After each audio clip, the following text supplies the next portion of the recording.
Hello, and thank you for joining me on this wonderful journey. We are going to go over the DM guide on how to be a DM using the binder that's going to be in front of you. So, this is the DM guide binder. What you're going to do as a DM, you're going to flip it open. In the page, you'll find a welcome to DM of D&D Hoa Adventures. This is going to go over tips and tricks that you will need for being able to do things. So, for example, everything is scripted and laid out in front of you. However, as a DM, how you run the campaign may be a little bit different from how things are scripted. It is going to go over here on the front page, just kind of like tips and tricks on what you can do to incorporate your own playstyle or follow the script.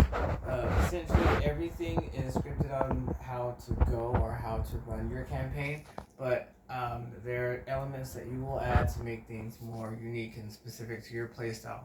So, I have listed notes that you will probably have 5 to 10 people at your table ready to experience enjoying things.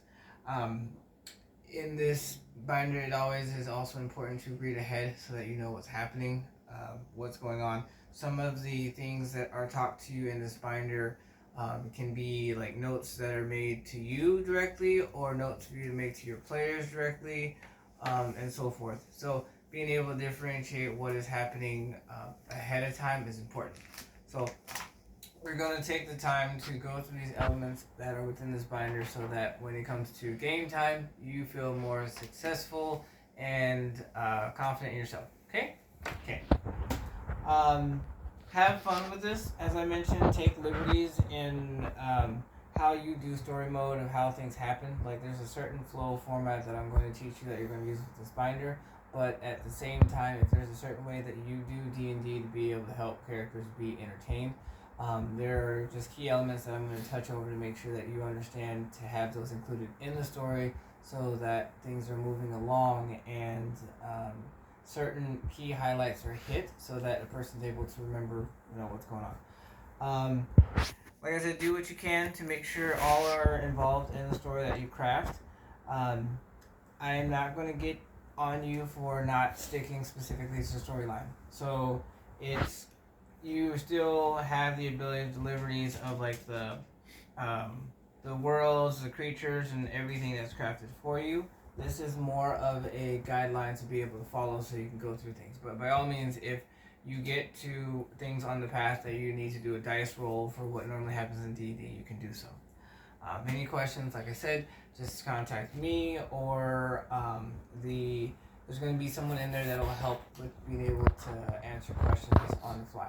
So let's go to character design. So all your people that are going to be at the table, there is a chart that we have here that will go over what to do.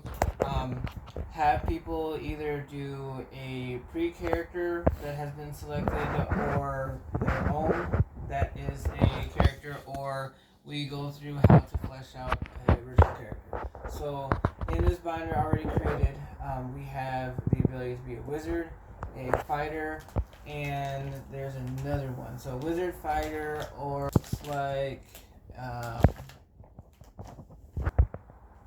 wizard and fighter. Yay. Okay. So the sheets that have been fleshed out already is like the wizard and the fighter type. And we also have pages for you to be able to have a player craft their own original character. To do that, it's all mapped out here for you. So for a original character, you'll get their first name, their last name. You'll have them roll for stats in front of you. Behaviors and traits, we have that too. Their motives, adventure or villainous, you'll basically roll for that. How the party will meet, roll for that. Campaign, you'll roll for that. That's actually going to be crucial because the campaign that they choose to go on is how the story at the very end is going to be fleshed out. And as you'll see at the end of this video, it's very important to know what the campaign was in the first place.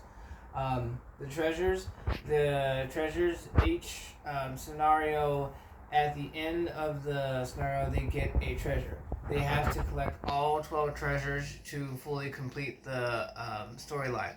So, like, kind of similar to a game called Fate's Day, each scenario grants you one item that's a treasure, and they're gonna write that down, and once they collect all 12 treasures, then they will win a prize through me.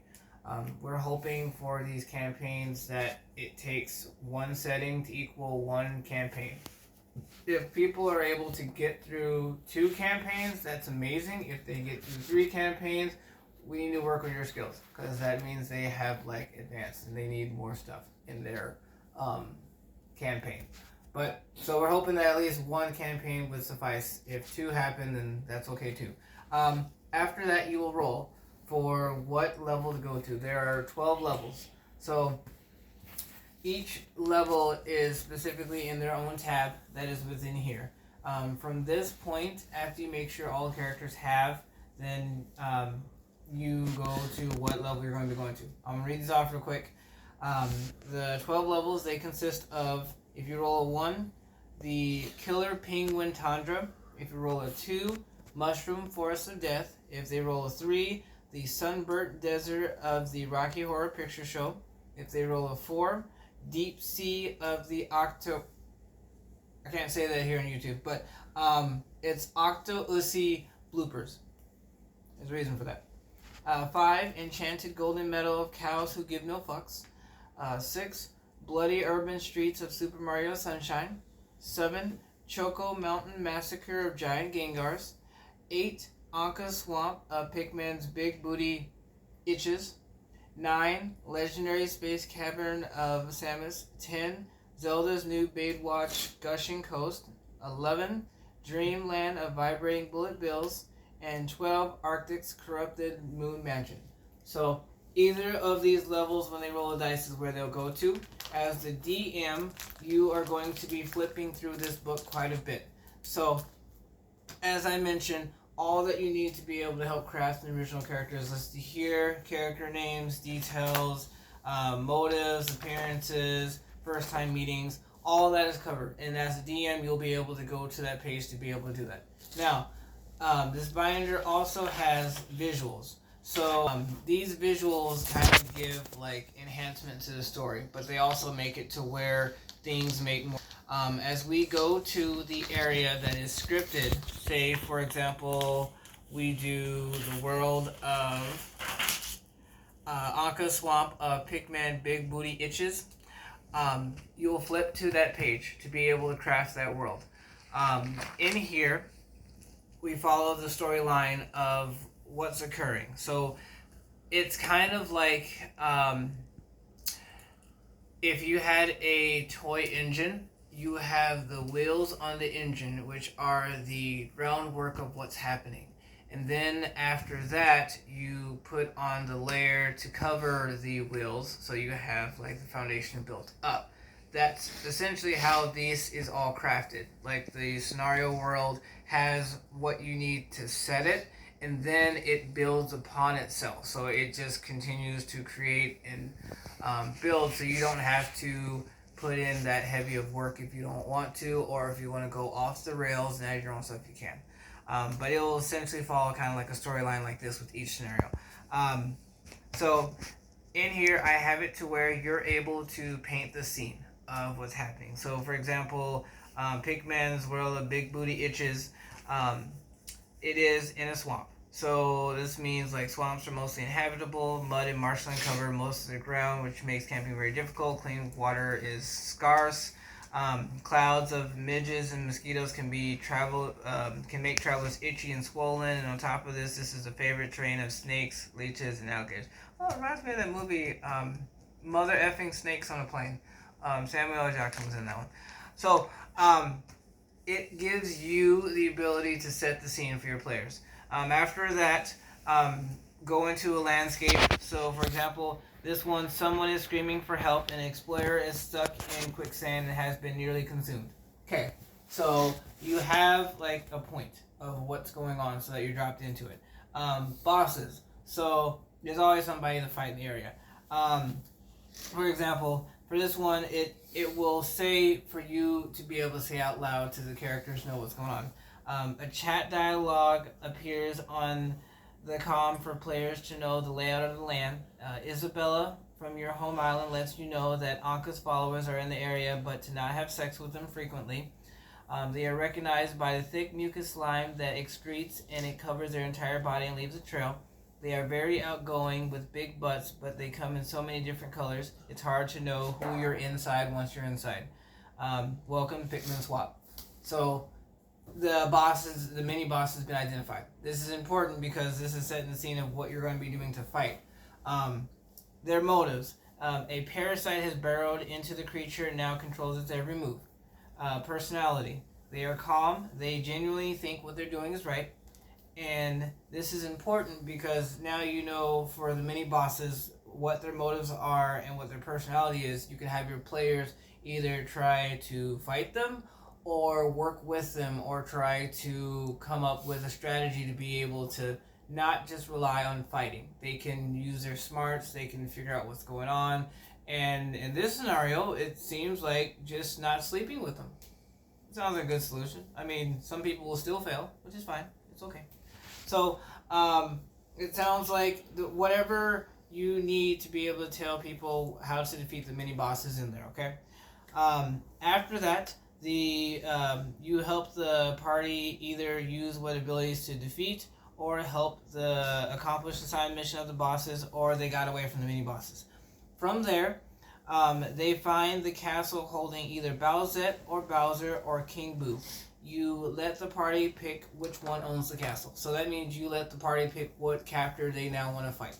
I have it in here where we have our bosses. There is sheets that will go into detail of what to do when it comes to fighting these bosses. So included in here, I had a master craftsman help flesh out the ability of doing the boss fights. So we have character sheets for Dark Peach and Bowsette, or for Bowsette. No, it is for Bowsette.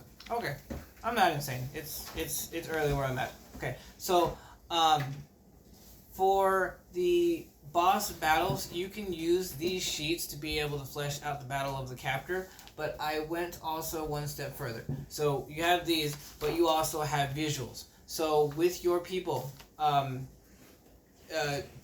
deities, whatever's at your table, because we don't gender shame or anything like that, you have it to where people can pick Bowser. So you will take the ability of sharing with your players if they want to pick Bowser, different pictures that represent Bowser. All of these have been, of course, allowed to be on the copyright, so you don't have to worry about that. Bowsette, which multiple pictures of Bowsette to choose from, and this will be the representation of her, existence, or King Boo, which has these. So it's like they have the ability to visually see what person they're fighting, because that really helps a lot, especially in the storyline that we're going to get into. So say, for example, in this case scenario, they pick Bowsette. Why not? I'm not a simp, but if I was a simp, I'd go for Bowsette, and I know you would too. So that's how that goes. We're going to return back to the world. So we picked who we want to fight in our castle, because we are leaving the swamp of Big Booty Itches. So, that being said, upon entering the castle, so continuing the storyline, upon entering the castle, the party encounters a spooky patron.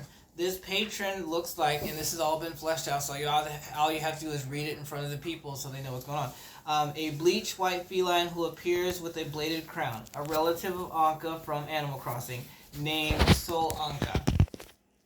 Yeah, that's right. I made it up. They are titled Smiling Extermination. So, after that, it goes into detail. The party does not know the result of the exchange, but must decide either to take the deal, regardless of consequence, or bypass this patron completely. So, the patron that they're encountering has the ability to... this creature will grant the heart's desire of the entire party as a whole in exchange for something. So, with all that being fleshed out, you're basically following just a script. So, we will say that, for example, they choose to conduct business with this patron. So, they will say, for example, it is a role. the heart desire will be granted in exchange for, and then you will flip back here in your book to be able to find where it says as a DM the sheet that you need that will be referenced. So for this one, it would be Fiendish Contracts. You as a DM now will flip to this and be able to see, okay, they rolled a such and such. Now this happens. If that makes sense, what they roll for the reference material outside of the story is in your binder. All you have to do is flip through it to get it, okay? Makes sense. Because you have fingers at work, so you can do that. It's not that hard. I even made sure to put every single page in a cruelty-free plastic vinyl cover thing that... Sheet protector. That's what humans call it these days. Yes, so a sheet protector. Everything is in here, so you cannot get paper cuts. Okay? There you go. Don't bleed on my pages. Alright, so after that, it is in the dialogue where they now write down what they exchange for their heart's desires. Continuing along with the storyline, it'll even say, what to do next. So going into this next scene, try using horror tropes to explain the sounds of like laughter, closing doors, or eyes within the shadows. It gives you as a DM insight of what to do to go along with the storyline so you're moving along. I made it to where you don't have to think as hard being able to do this, but you are still in control of guiding the people. Next, they will fight a phantom that comes barreling down a flight of stairs. So, a phantom has been chosen, for example, on this one. Shard Charlotte. She burns with perpetual fire, looking for a way to stop it. The spirit is stuck here because its soul was accidentally tied to another, and it cannot find peace until both die. The party can either fight or reason out the phantom and win it over using strategy. That's important for everybody that you'll fight in this world, because some characters can't be defeated by battle. Like, you can't defeat something that's already dead. So instead, players can get creative with however they want to fight the phantom. For this one, it's saying that this phantom is pissed off because the person that it was tied to in the living world is still alive. So that means, for example, strategy-wise, if you wanted to battle and strategically work it out with dice rolls, you can do that. Or you can have the party somehow go in a portal to the real world and kill this innocent guy that has no idea what's going on, chop his head off, bring it over to the dark world that you're in, present it to the phantom, and the phantom be happy. So it sounds like a happy ending for everybody. I don't really see any downfalls. I mean, you just killed a random guy. Life happens. It's a story, so do what you need to. After that, we move past the phantom, and something happens where in the storyline we advance it. The main storyline is to get to Peach, because Peach has been captive, or Peach has been captured. She's always captured. It's no big deal at this point. But dialogue happens where Peach is interacting with you in some way, shape, or form, so and then because we have it fleshed out, something else happens. So a bold hazard comes. This example. Dense, murky water begins to fill the room as players search for an escape. A deadly hazard occurs. Fossilized T-Rex bones appear within the wall and will break free and come alive if triggered. So we want to make sure that our players are having to fight their way out for every second that they're alive, because life is kind of hard for them right now. After they get through that, however you want to map and flesh it out as a DM, you totally can. A doorway breaks through on the other side of it all with light glowing from the frame. Each door is a itch to have to get through. Each one requires all kinds of different things to work through. This one, for example, the door handle and hinges are searingly hot and can only be opened once it's cooled down. So that means basically your players now have to get a way to get this door open after surviving these deadly traps. After that, I have it to where dialogue occurs again with the boss, aka Bowsette, making an appearance and doing something epic that will affect everybody. I didn't want it to be where everybody was going to make through this unscathed. The fun of this is with a flick of the wrist, the ground buckles, and everybody drops and descends to the ground from a 40-foot drop. This next part is where it affects all of the party members. So, for example, side effects and ailments kick in. So, 2 of the party members that have the highest roll make it out okay. 2 of the party members that have the lowest rolls are now dead and have to be revived. 2 of the party members that roll in the middle have lasting injuries. So basically everybody will roll a number, and depending on what that number rolls, now people are affected by certain things. So people are now hurt, people are now dead, and people are now alive, unfortunately mourning the loss of what happened to everybody else, but smiling on the inside because it didn't happen to them. That's usually how life goes. So the references of what to do for the injured, for the fallen, are in here as well. So for example, we have it fleshed out to where if people are hurt, kind of what happens to them, their revival effects, and different things that make people modified. So what you are referring to when you're in the storyline is the sheets that affect the game, and then you'll have the players write down what happened to them.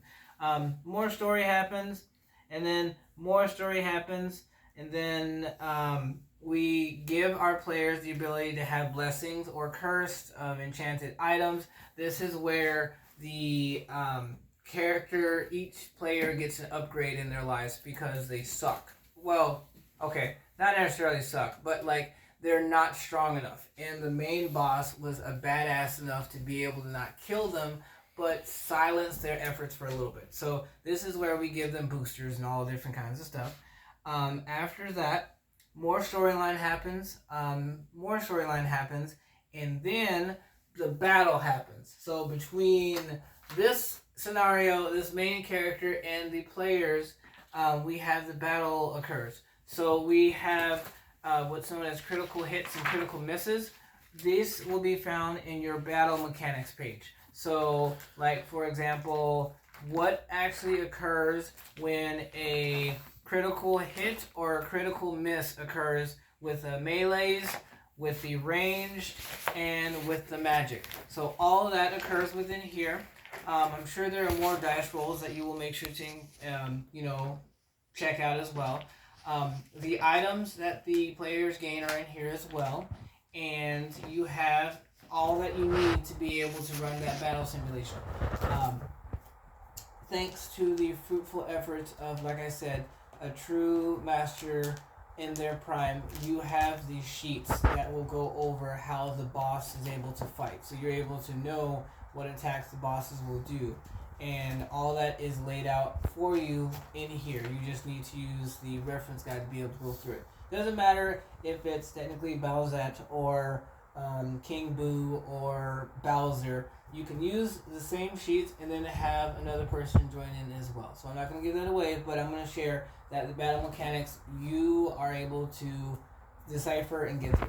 So returning back to the scenario though, in World 8, it would be congratulations, the battle did ensue, and the people get a treasure or a reward for it. This treasure is unique to the storyline, and specifically I picked 12 world treasures that a person playing the game would not be able to easily deduce from the beginning or from the title, because I want these treasures to be rare. So it'll say what the treasure's name is, and everybody will write down the treasure.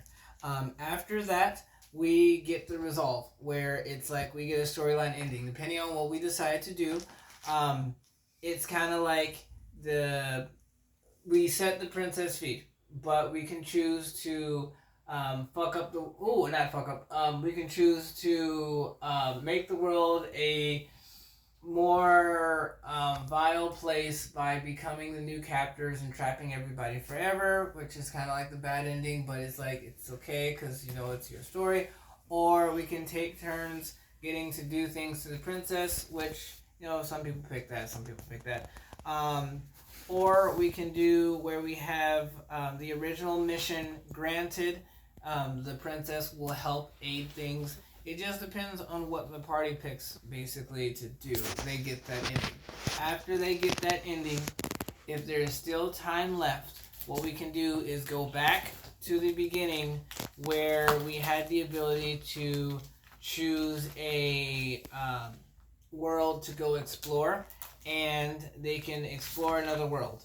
So, like I said, there's 12 worlds, but if they complete literally a world, then they can go back and do another. You will have from the time frame of 7:30 p.m. to 10:30 p.m. to get your players through a campaign to be able to do things. That's not to say that you will have interruptions, because interruptions will happen.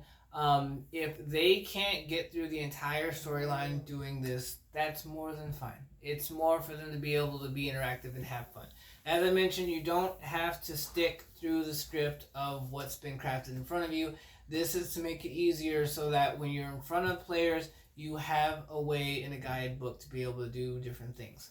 I will say that when it comes to this, however you play D&D with your people, go ahead and do so.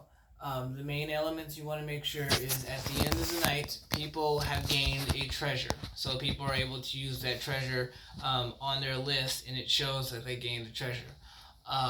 Also give them an ending of some sort of resolve. I do understand that this is technically a one-shot of a story or a gameplay, but it also will go into next year and years after, where people are able to add to their treasures that they collected from years past and get to 12. Once they get all 12 treasures, then they're able to basically get a prize from me for sticking it out for so long. I don't want it to be where a person's able to nab 4 or 5 treasures in one setting. They should be able to grab 1 or 2, that's fine. 3 or 4, kind of pushing it. But if they do that, then it's fine. If you don't get through, like I said, all of the entire storyline, that's fine. You're going to have players drop in and drop out, so kind of do what you can to modify how you do D&D so that people can do so without disrupting much of the game. Literally as a DM, if you want to be sadistic as fuck and literally, not fuck, censorship, there you go. If you want to be sadistic as and make it hard for your party to get through, that's more than fine. If you want to take up the 3 hours doing like leveling up, story, ending, that's fine. However you want to chop it up, you want to make it as interactive for your players as possible so they still get that treasure at the end of the game and they get their resolve. As I mentioned, these binders are thick, which is a good thing because it covers all potential 12 scenarios for you to go through, as well as the ability to know what reference sheets they're asking for within the story, how to create characters, and registration will make sure that people on their name tab have stickers. These stickers will indicate if they need a player, if they need a character created for them, if they have a character already created, or if they are using one of their own characters that's been modded. I have tailored this book to be your very best friend, to help you in any scenarios that you need. And this has been the tutorial of how to do DMing for our storyline for the House of Resolve. If anything, like I said, questions come up, I myself, Arctic, will be available, or the class overseer in the room will be available. You will have all the tools that you need, so you don't have to worry. We will handle all concerns that you have. Make sure that you sleep well, that you eat food, that you drink.